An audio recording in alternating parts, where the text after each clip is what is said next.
Et plein d'ascensions, mais du point de vue alpinisme, enfin himalayisme pur, pas grand chose d'intéressant. Ça se résume sur les doigts de deux mains, voire même que d'une seule. Donc pour ce qui est intéressant, si on part de l'Everest, c'était le projet de 2 cordées d'essayer de gravir l'arête ouest de l'Everest et puis le couloir Hornbein, redescendre au col sud et peut-être éventuellement ensuite enchaîner avec la voie normale du Lhotse. Donc ça, c'était la cordée de Jonathan Griffiths et de Tenzin Sherpa, en hommage à Ulichtek. Et la deuxième cordée, c'était celle de Peter Amor et Horia Kolibassanu, qui sont un Tchèque et un Roumain, donc des Himalayistes très expérimentés. Et donc, au vu des conditions, les premiers n'ont pas tenté du tout, et les seconds ont fait une tentative en partant du camp 2, donc de la voie normale de l'Everest, en rejoignant les pôles. Ils sont arrêtés à 7400 mètres, donc devant les conditions qui étaient pas bonnes. Voilà, donc ça c'était les deux projets intéressants sur l'Everest, sur l'arête ouest. Après, il y avait un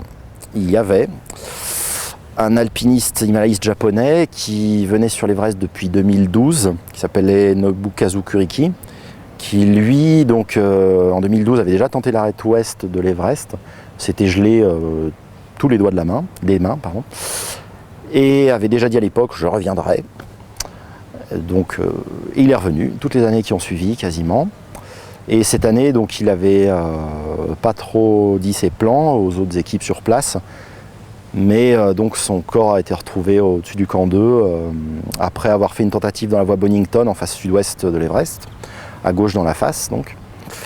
Et d'après Victor Saunders, qu'il a vu dans la nuit, il avait donc passé les difficultés, passé la barre principale dans la partie haute. Et il aurait chuté quelque part avant le sommet sud, on ne sait pas où. Donc voilà, ça aurait pu être l'exploit de la saison. Voilà. Après, donc les autres grands sommets ont été gravis en style d'expédition traditionnelle. Sur le Lhotse, il y a eu quelques ascensions sans oxygène. Sur le Makalu, avec là aussi quelques ascensions sans oxygène.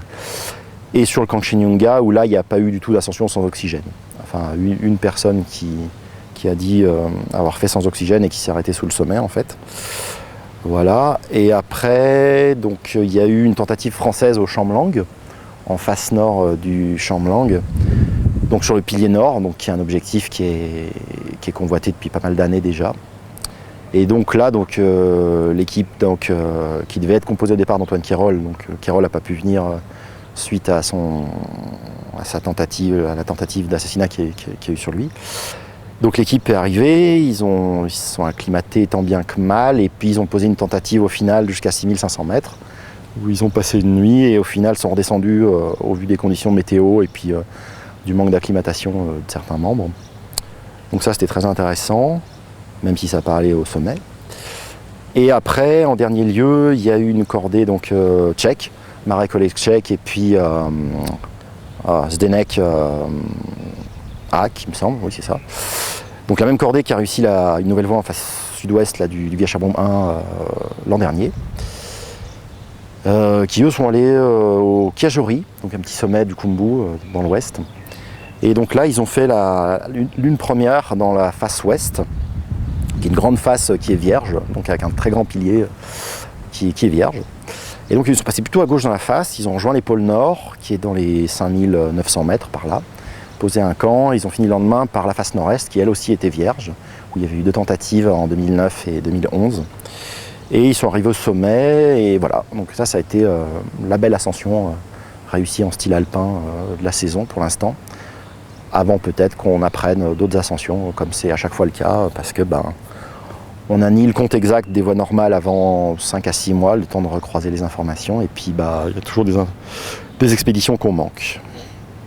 La tendance au niveau commercial, c'est comme avant, en poussant, on va dire, la logique de l'utilisation d'oxygène toujours plus bas.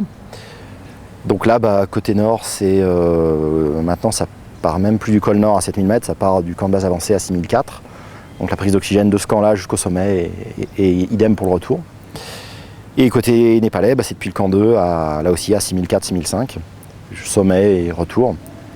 Donc avec un bon taux de réussite cette année et quand même peu de morts heureusement.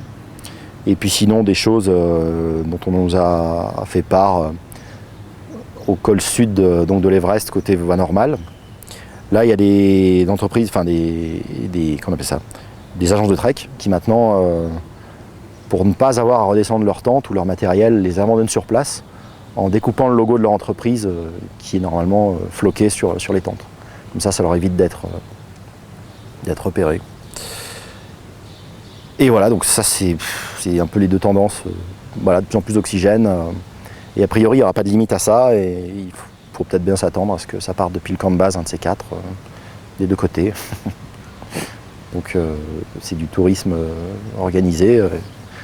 Et puis pour ce qui est de l'environnement, ça veut dire d'autant plus de bouteilles à transporter et peut-être potentiellement à abandonner aussi sur place. Et puis voilà, cette histoire de tente aussi, c'est un peu la première fois qu'on voyait ça. Donc c'est abandonné sur place, quoi. Voilà. Si vous voulez une tente au col sud, vous pouvez en trouver une gratuite en ce moment.